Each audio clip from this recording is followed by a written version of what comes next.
بسم اللہ الرحمن الرحیم وبہ نستعین اما بعد فاعوذ باللہ من الشیطان الرجیم بسم اللہ الرحمن الرحیم ولا تستوی الحسنة ولا السیئة ادفع بالتي هي احسن فإذا الذي بينك وبينه عداوة كأنه ولي حميم صدق الله العظيم وصدق رسوله النبي الكريم ونحن على ذلك لمن الشاهدين والشاكرين والحمد لله رب العالمين رب اشرح لي صدري ويسر لي أمري واحلل عقدة من لساني يفقه قولي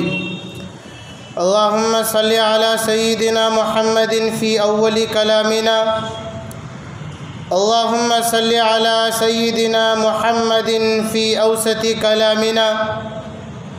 اللهم صل على سيدنا محمد في آخر كلامنا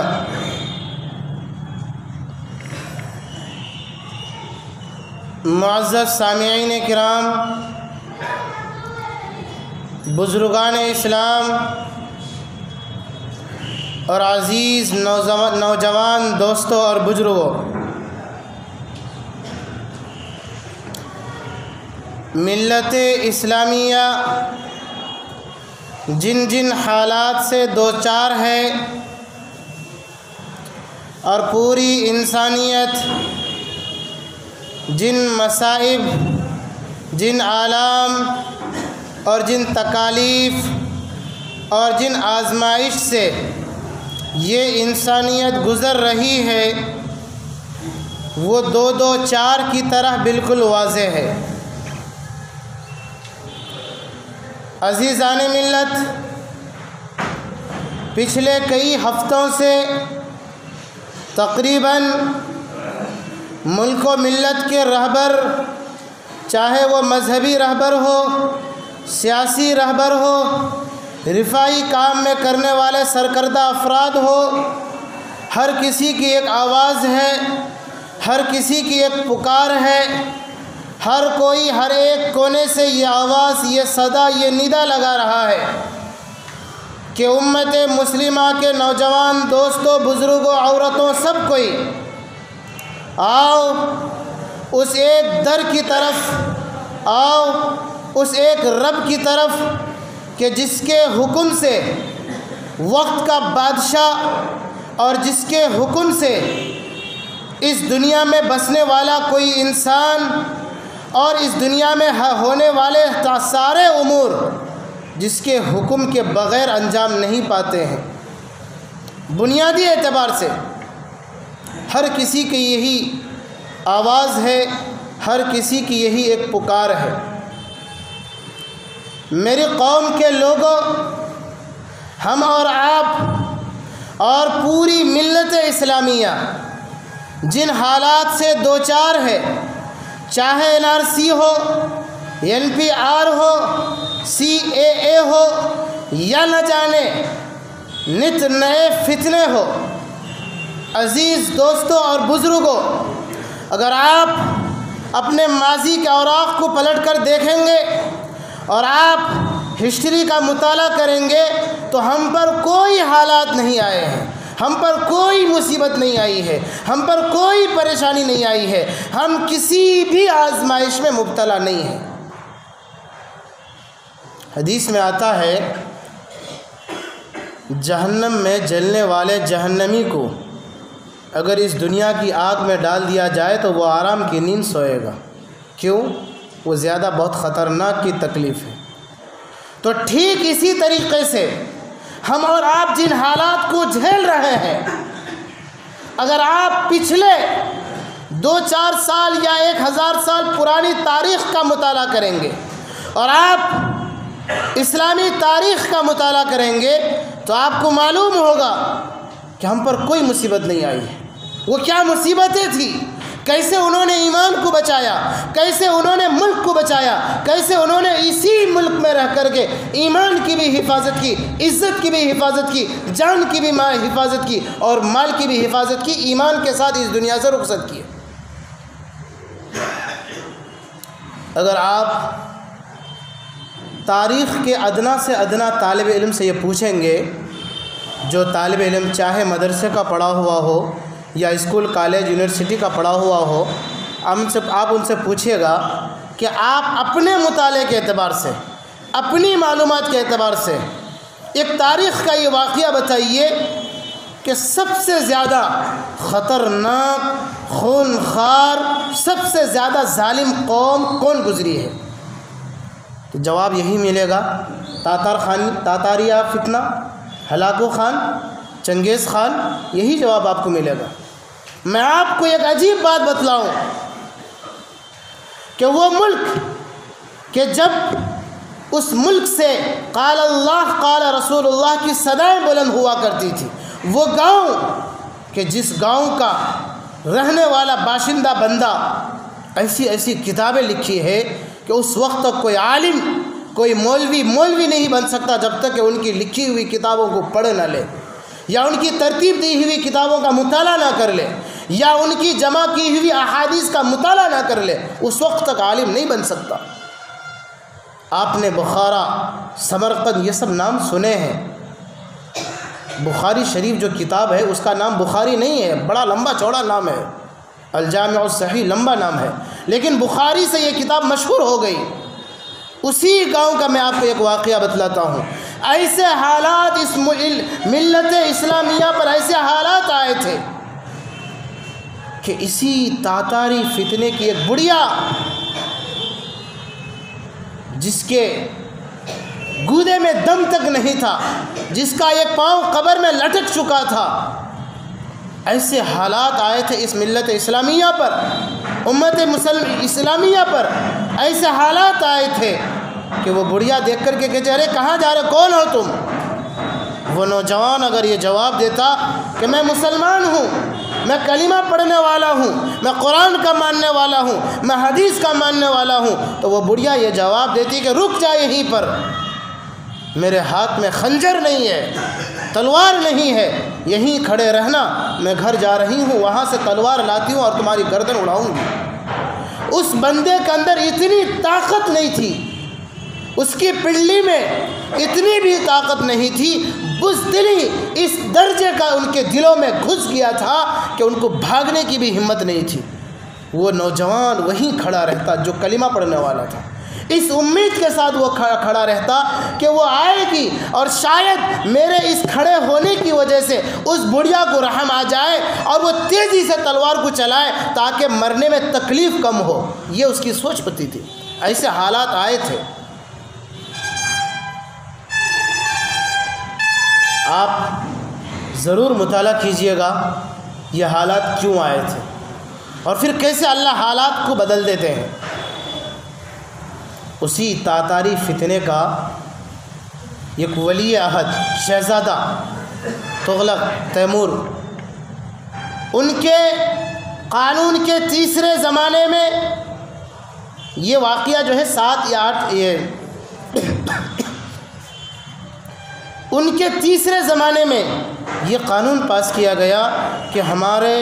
سلطنت کے حدود کے اندر کوئی ایک بھی مسلمان نہیں رہ سکتا، یہ قانون پاس ہوا۔ پھر کیا ہوا؟ ایک اللہ کا بڑا ولی، ایک اللہ کا نیک بندہ سید جمال الدین رحمۃ اللہ علیہ، بڑے اللہ والے تھے، اللہ تبارک و تعالیٰ کے ایک بڑے بزرگ پیر تھے۔ انہوں نے یہ سوچا کہ کیوں نہ ہمارے پاس جو دولت ہے، ہمارے پاس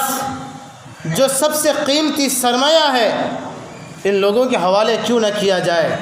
اس امید کے ساتھ اور اس غرض کے ساتھ حضرت سید جمال الدین رحمۃ اللہ علیہ تاتاری سلطنت کے حدود کے اندر داخل ہو جاتے ہیں۔ اور اتفاق کی بات یہ ہے کہ اس وقت کا شہزادہ جس کو بعد میں چل کر کے اس ملک کا بادشاہ بننا تھا اور جس ملک کا قانون یہ پاس ہو چکا تھا کہ ایک بھی مسلمان ہمارے اس حدود میں نہیں رہ سکتے، وہ سیر کر رہا تھا، بالکل باؤنڈری میں شکار کر رہا تھا، گھوم رہا تھا۔ اس کی نظر پڑی ایک اللہ والے پر، ایک بڑے بزرگ پر، تو اس نے کہا کہ ارے یہ بڈھا کون گھوم رہا ہے؟ جلادوں نے پکڑ کر کے لایا اور کہا شہزادہ نے کہ کون ہو تم، کیا نام ہے تمہارا، تمہاری مجال کیسے ہوئی کہ تم ہمارے سلطنت کے حدود کے اندر گھوم رہے ہو؟ تو اس اللہ والے نے جواب دیا کہ میں مسلمان ہوں۔ کہا کہ اچھا مسلمان، پھر اتنی ہمت؟ اور ان کا ایک قانون یہ پاس ہوا تھا کہ ہمارے اس سلطنت کے حدود کے اندر کوئی ایک بھی اگر مسلمان پایا جائے گا ذلیل کر کے قتل کیا جائے گا، ایسے ہی نہیں ذلیل کر کے قتل کیا جائے گا۔ تو چنانچہ شہزادہ نے تمام جلادوں کو بلایا اور اس اللہ والے کو سامنے کھڑا کیا، اور کھڑا کر کے چونکہ اس کو قتل بھی کرنا تھا اور ذلیل بھی کرنا تھا، تو اتفاق سے اس شہزادے کے پاس شکاری کرنے کے لیے کتا بھی تھا۔ تو اس شہزادہ نے سوال کیا اس اللہ والے سے کہ یہ بتا کہ میرا کتا افضل ہے یا تو افضل ہے؟ اے مسلمان تو یہ بتا کہ میرا کتا بہتر ہے یا تو کتے سے بہتر ہے؟ کیا جواب دیا اس اللہ والے بندے نے؟ اس نے کہا کہ شہزادہ اس کا جواب میں ابھی نہیں دے سکتا۔ وہ حیران، اور وہ یہی سوچ رہا تھا اگر یہ جواب دے گا کہ میں بہتر ہوں تو اس کی پیٹائی کی جائے گی، ذلیل کیا جائے گا اور قتل کر دیا جائے گا، اور اگر وہ یہ کہتا کہ نہیں آپ کا کتا بہتر ہے ڈر کر کے تو خود ہی ذلیل ہو گیا اور پھر قتل کر دیا جاتا۔ لیکن اس اللہ والے نے یہ جواب دیا کہ نہیں، اس کا جواب میں آج نہیں دے سکتا۔ شہزادہ نے سوال کیا پھر کب اس کا جواب ملے گا؟ اس اللہ والے بندے نے کہا اے شہزادے جس دن میری موت ہوگی اور اگر میری موت ایمان پر ہوتی ہے اس دن سمجھ لینا کہ میں تیرے کتے سے افضل تھا، اور اگر خدا نہ خواستہ میری موت ایمان سے ہٹ کر ہوئی تو تیرا کتا افضل ہوگا۔ وہ شہزادہ دنگ رہ گیا جو قتل کرنا چاہ رہا تھا۔ وہ سوچا ارے یہ ایمان کیا ہے کہ ایمان کے بغیر اگر موت ہو جائے تو کتے سے بھی بدتر، اور ایمان کے ساتھ موت ہو تو کتے سے بہتر؟ یہ ایمان کیا ہے؟ یہ کون سی دولت ہے کہ جو دولت انسان کو اتنے اونچے پیمانے پر کھڑا کر دیتی ہے،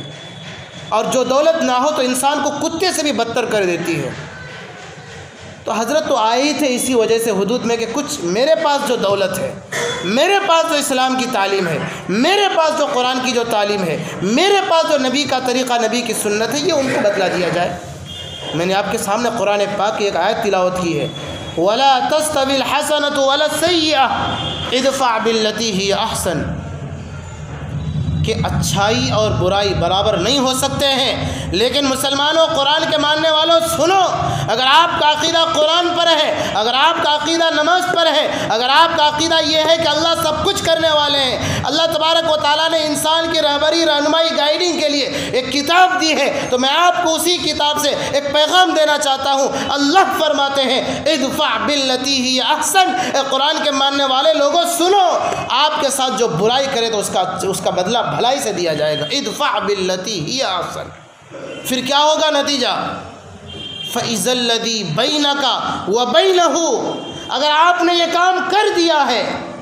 اگر آپ کے ساتھ آپ کے اوپر نفرت کی باتیں، آپ کے لیے نفرت کا پیغام، آپ کے لیے ظلمت کا پیغام، آپ کے لیے نہ جانے کیسے کیسے تدابیر اختیار کیے جا رہے ہیں، آپ نے اسباب کو مکمل طور پہ اختیار کر کے اول میں بھی آخر میں بھی قرآن کے اس پیغام پر عمل کر لیا، تو پھر یاد رکھیے یہی قرآن چیخ چیخ کے کہتا ہے فَإِذَا الَّذِي بَيْنَكَ وَبَيْنَهُ عَدَاوَةٌ، کہ قرآن کے ماننے والوں سن لو، تمہارے دشمن اور تمہارے بیچ جو عداوت ہے، جو نفرت ہے، جتنے پترکار ہیں، جتنے میڈیا والے ہیں، جتنے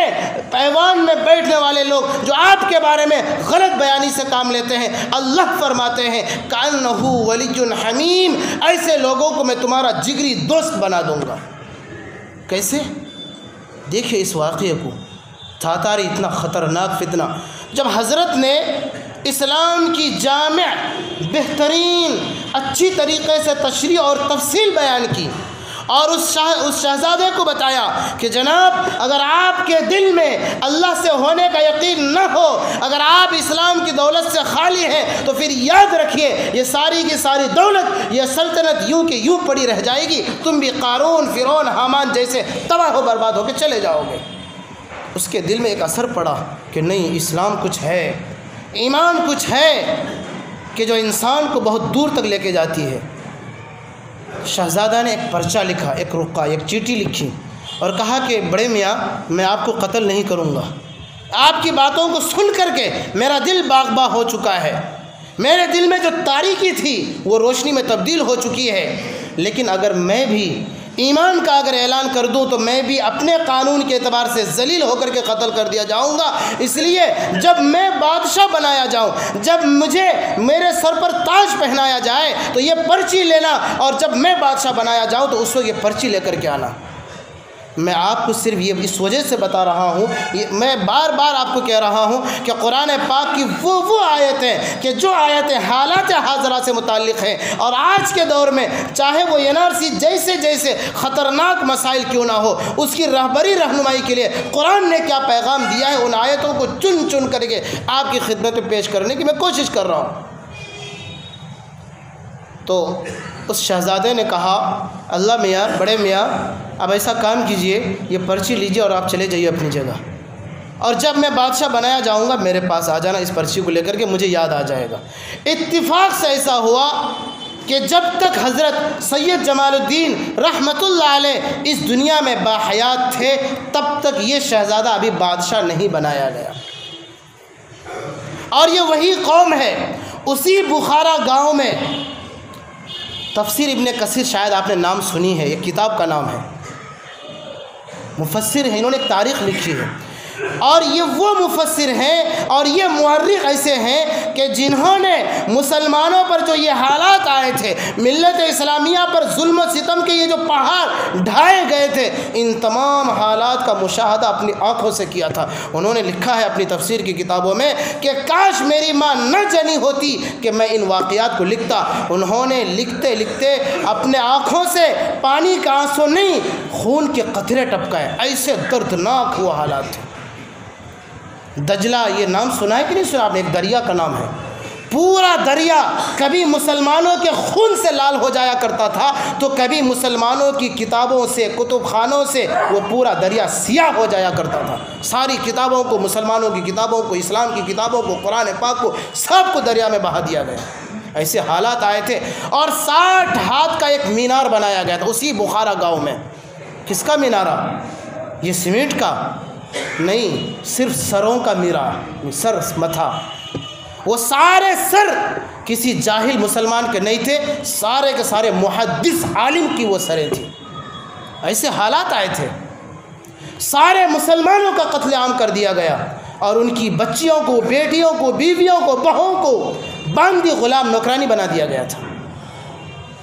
دیکھیے اللہ کیسے تبدیلی لاتے ہیں۔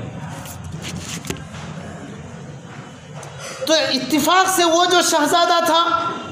اور ان کا حضرت سید جمال الدین رحمۃ اللہ علیہ کے وفات کا وقت آیا تو انہوں نے اپنے بیٹے حضرت نظام الدین رحمۃ اللہ علیہ کو بلایا اور کہا کہ بیٹا اس پرچی کو لو اور حفاظت سے رکھنا، اور یاد رکھنا کہ جس دن وہ شہزادہ تاتاری فتنے میں، تاتاری قوم میں بادشاہ بنے گا تو میرا یہ پرچہ لے جا کر کے اس کو دینا، اور یہ کہنا کہ سید جمال الدین جس کے بارے میں تم نے یہ سوال کیا تھا کہ یہ کتا افضل ہے یا تم، تو اسے یہ جا کر کے کہہ دینا کہ وہ سید جمال الدین تمہارے کتے سے افضل تھے کہ ان کی موت ایمان پر ہوئی ہے، یہ ان کو پرچی دے دینا۔ ان کے وفات کے بعد تب جا کر کے وہ شہزادہ تغلق تیمور بادشاہ بنا۔ اب جب بادشاہ بنا تو وہ لڑکیاں، وہ عورتیں جو مسلمانوں کی باندیاں بنا دی گئی تھی، انہوں نے کیا کام کیا؟ کاش کہ یہ پیغام عورتوں سے ہوتا۔ انہوں نے یہ کام یہ کیا کہ جب مسلمان بچیوں کو، بیٹیوں کو، بیویوں کو، بہوؤں کو انہوں نے نوکرانی باندی بنایا تو انہوں نے اللہ سے رو رو کر کے دعائیں مانگی، اور جن جن گھروں میں یہ باندیاں بنی، نوکرانی بنی، ان گھروں کی عورتوں سے انہوں نے ایک ریکویسٹ کی اور کہا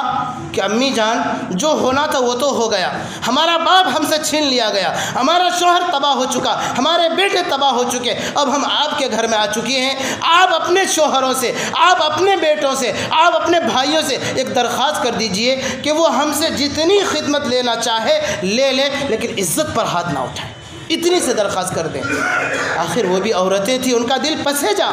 اور انہوں نے تاتاری قوم کی عورتوں نے اپنے شوہروں سے، بھائیوں سے، بیٹوں سے کہا کہ دیکھو بھائی، یہ بیچاری معصوم بیٹیاں ہیں، بچیاں ہیں، ان سے جو کام لینا ہے لے لو، لیکن ان کی عزت پر ہاتھ نہ اٹھانا۔ تو چلو انہوں نے مان لیا۔ اب جب یہ مان گئے تو یہ مسلمان بچیاں جو باندھی بنی ہوئی تھی، یہ رات کو تہجد میں رو رو کے اللہ سے دعائیں مانگ رہی ہے، اور وہ عورتیں جو تاتاری قوم کی بیویاں تھیں، جو تاتاری فاتح قوم کی رانیاں تھیں، یہ جب دیکھتی ہے اس منظر کو کہ یہ مسلمان بچیاں رات کو بلک بلک کے روتی ہے، تو کان لگا کر کے سنتی ہے کہ یہ کیا مانگتے ہیں۔ جب اس کا پتہ ان عورتوں کو چلا تو وہ مسلمان بچیاں جو نوکرانی بنی ہوئی تھی، انہوں نے کہا کہ فوراً امی جان آپ اپنے شوہروں کو نہیں کہیے گا۔ تو وہ عورتیں کہتی کہ بیٹی،